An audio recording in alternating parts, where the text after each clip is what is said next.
What's up, guys? So today I have the craziest story of my entire life to tell. So in order to tell this story in the right light, I have to tell a couple of backstories to kind of set the stage. And that starts with my 2 reckless driving tickets. The first one, I had my old 91 Camaro, and I had a set of old rotten out spares on the back, and the guys at work peer pressured me into being crazy. So after work, I went up to this 4-lane road. I looked left, no cars. I looked right, no cars. And I did a big old smoky donut. But little did I know, 100 yards down the road, a cop pulled out and watched me do the whole thing, pulled me over, gave me a reckless driving ticket. That costed me about $650. Not to mention, my insurance went from like $60 to like, several $100s.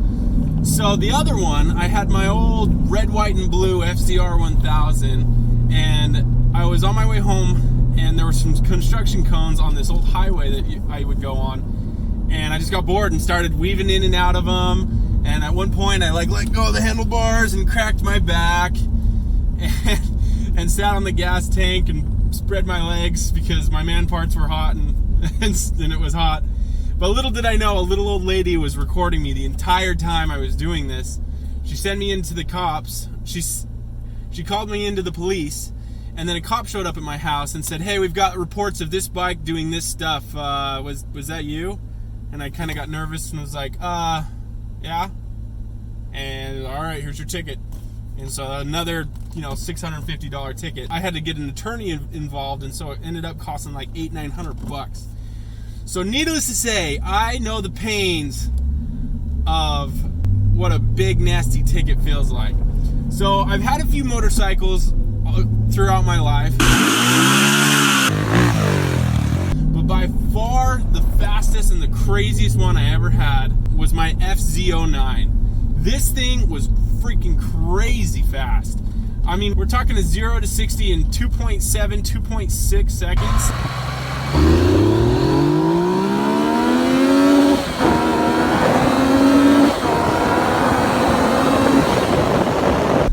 Like that's Bugatti Veyron fast. Like, it's so fast. I mean, this thing could do like 80-mile-an-hour power wheelies. So during the ownership of this motorcycle, I decided that I was going to do another bodybuilding show. I had done one before. I didn't look very good, but I didn't look bad. I wasn't really happy with my results. I ended up taking 4th in that one, and I was pretty happy with that. But this time, one of my douchebag dreams came true, and I became a sponsored athlete. So a local meal prep company actually sponsored me 12 weeks worth of food. We're talking 3 meals a day. Each one costs like, $7-8 a piece, and for 12 weeks. So one of the requirements to be able to get sponsored is they wanted me to use their trainer, and that costed me like $500. So I was invested into the show, and they were invested into the show. I started out at like 213 pounds, pretty hefty, but not too bad. Cut really fast, and I was about 6 weeks into that cut, and feeling great, feeling awesome. I was in the best shape of my entire life. And I was on my way home after like a super solid arm workout, hyped up on pre-workout, and I tell 2 different stories. The first one is I was on my way home, I hit a corner going too fast, and I wrecked my bike. The other story I tell, which may or may not be true, is I was on my way home. I was going 120 miles an hour, and I came up over this hill, and way in the distance, I saw a cop pulled off on the side of the road, and I immediately slowed down to 65, which was the speed limit, and as I gingerly drove past him, he started flipping around, and I decided in that moment that I was not going to get another reckless driving ticket. So I floored it, and I booked it home. And a couple miles down the road, there was a turn that goes from 65 to 35 and is notorious for having rocks on the corner. And I hit this corner probably going 80, 90 miles an hour. And about mid-turn, I realized I was going way too fast. So I tried to slow down, and my rear tire locked up, hit some rocks, and I surprisingly didn't wash out, but I didn't make the turn. So basically, I just flew off the side of the road going 80, 90 miles an hour. I hit a little ditch, which ejected both me and the bike up into the air. And then, of course, the one giant concrete sign for miles, my bike hits it with the gas tank, lands at the base, and half of me from about here up hits the sign, and I whip around and land behind the sign. He was going to turn into the Diamond Valley Drive, going a little too fast to make the curve, so he went through the intersection, up the little embankment, and hit the Diamond Valley sign. He's got some road rash, he's got some bruises and things like that, but he was complaining of some neck and back pain, so we called in live flight to transport him. That way we can get him to the hospital quicker. But it doesn't look like he's in critical condition. It looks like he's going to be okay.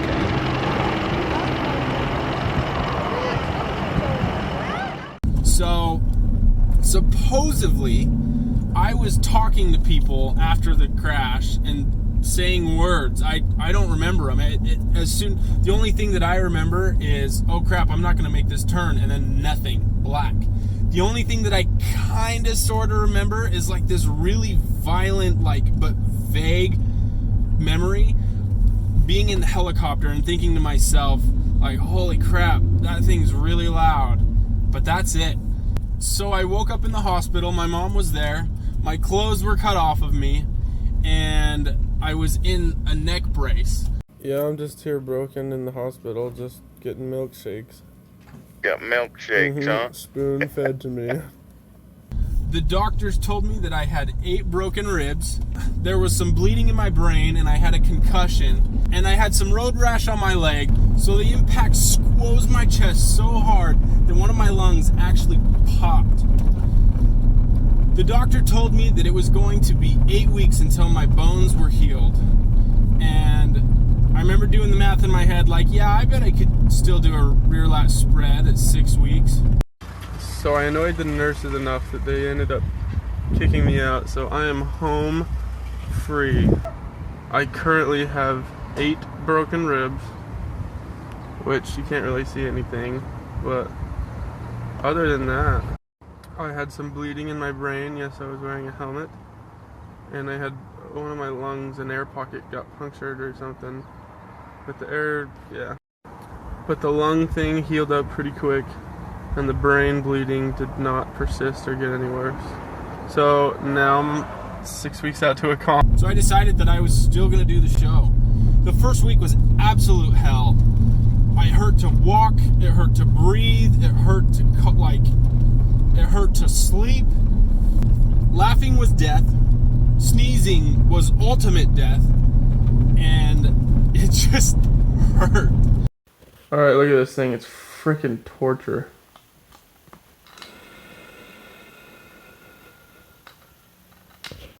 So, of course, only 3 days later, I was back on the bike. And in this video, you can see the little bit of road rash that was on my leg. Hopefully it doesn't fall apart.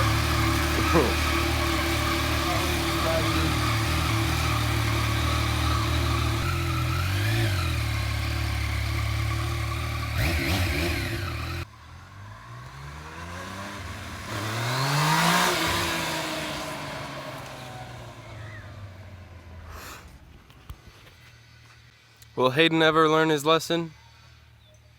Never. I got back to the gym 5 days after the crash, and I was just doing itty bitty baby weights, you know, like 10, 15 pounds, just trying to get an arm pump, if at all I could.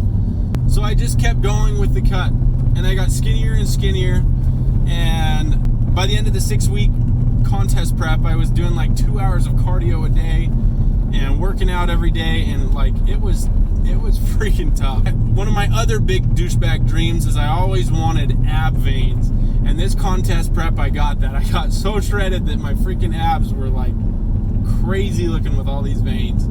And then finally it was show day and I looked great. So we got there, we did the show. I ended up taking 4th, which honestly, this was a much more intense show. This was like, there was like 15 guys or something like that, and I ended up taking 4th, and I was really happy with my 4th place. I'm really happy I didn't give up. I'm really happy. I probably could have came in better had I not busted my crap, but I'm just happy to be alive. So then, 2 weeks after the show, I met my wife. And the rest is history. Oh boy. Now, I'm very glad I didn't die. Me too. Just look at everything I had to live for.